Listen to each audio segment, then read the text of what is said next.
శ్రీ మహాగణాధిపతయే నమః. హరి ఓం. 1-9 నుండి 15-9 వరకు ద్వాదశ రాశుల్లో గ్రహ గమనాల్ని ఒకసారి వీక్షింపచేద్దాం. వృషభ రాశిలో దేవగురు బృహస్పతి శత్రుస్థానంలో సంచార స్థితి, మిథున రాశిలో కుజ భగవానుడు, కర్కాటక రాశిలో బుధ భగవానుడు, సింహరాశిలో ఏడాది తర్వాత రవి భగవానుడు, కన్యరాశిలో శుక్రుడు మరియు కేతు సంచార స్థితి, కుంభరాశిలో శని భగవానుడు వక్రగమన సంచార స్థితి, మీనరాశిలో రాహు భగవానుడు సంచార స్థితితో ద్వాదశ రాశుల్లో గ్రహ గమనాలు ఈ విధంగా ఉన్నాయి. అందరికీ ముందస్తుగా వినాయక చవితి పండగ శుభాకాంక్షలు.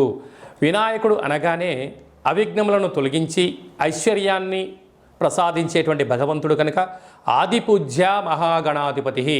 అంటే ఏ పూజను మనం ప్రారంభించాలనుకున్నా పసుపుతో చేసిన గణపతి స్వామికి మనం పూజ చేసుకుంటూ ఉంటాం. భాద్రపద మాస శుద్ధ చవితి వినాయక జయంతి సందర్భంగా గణపతి స్వామి యొక్క ఆశీస్సులు మనందరిపైన ఉండాలని కోరుకుంటూ, కైలాసనాథుడి యొక్క సుపుత్రుడి యొక్క ఆశీస్సులు మనందరిపైనను చూపిస్తూ, ఎవరికి ఎలాంటి కష్టాలు లేకుండా అందరికీ విద్య, విజ్ఞానము, ఉద్యోగము, వివాహము, సంతానము, రాజయోగము, రాజభాగ్యము, రాజభోగము, ఆనందయోగము, ఎవరికి ఏవేవి కావాలో అన్నీ ప్రసాదించే శక్తి ఆ విఘ్నేశ్వర స్వామి వారికి ఉంది కనుక అందరిపైనను గణపతి స్వామికి ఆశీర్వాదాలను కోరుకుందాం.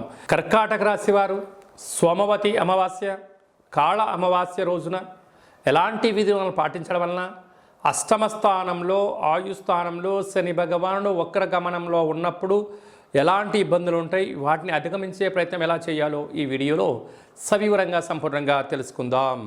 ఈ కర్కాటక రాశిలో ఏ నక్షత్రాలు వస్తాయనగా పునర్వసు నక్షత్రంలోని 4వ పాదం, పుష్యమి నక్షత్రం 4 పాదాలు, ఆశ్లేష నక్షత్రంలో 4 పాదాలు కలిపితే కర్కాటక రాశి. చాలామందికి పుట్టినటువంటి కాల సమయంలో డేటా బర్త్లు లేనటువంటి కారణం వలన పేరు యొక్క మొదటి అక్షరాన్ని అనుసరిస్తూ రాశిని తెలుసుకునే ప్రయత్నం చేద్దాం. హీ, హూ, హే, హో, డా, డి, డు, డే, డో అక్షరాల వారందరూ కర్కాటక రాశి జాతకులే. కర్కాటక రాశాధిపతి చంద్రుడు కనుక ఈ చంద్రుడు సోమవారానికి అధిపతి.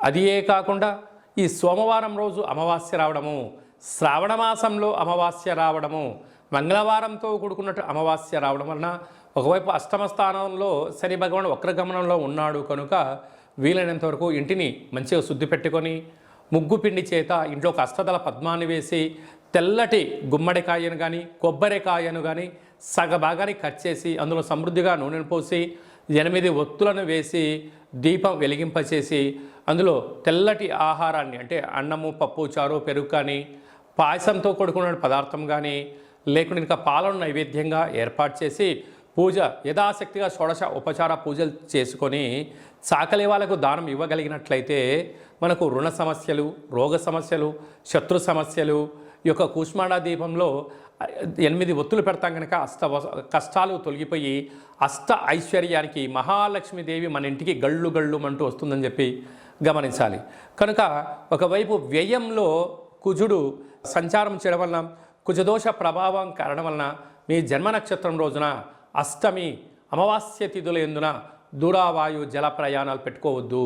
వీలైనంత వరకు మౌనం, ధ్యానం, ఆధ్యాత్మికత, ప్రశాంతమైన వాతావరణాన్ని ఏర్పరచుకోగలిగినట్లయితే ఈ కాళ అమావాస్య, సోమవతి అమావాస్య దోషం తొలగిపోతుందని చెప్పి గమనించాలి. కనుక నీటి వ్యాపారస్తులు, హోటల్ వ్యాపారస్తులు, అలాగనే పాల ఉత్పత్తులు, స్వయం వృత్తులు, మార్కెటింగ్ రంగంలో ఉండబడినారు, గృహ భవన నిర్మాణ కార్యక్రమాలు, వ్యవసాయ సోదరిమణులు, సాఫ్ట్వేర్ హార్డ్వేర్ ఉద్యోగస్తులకు కొద్దిపాటి గడ్డు కాలము అని చెప్పి గమనించాలి.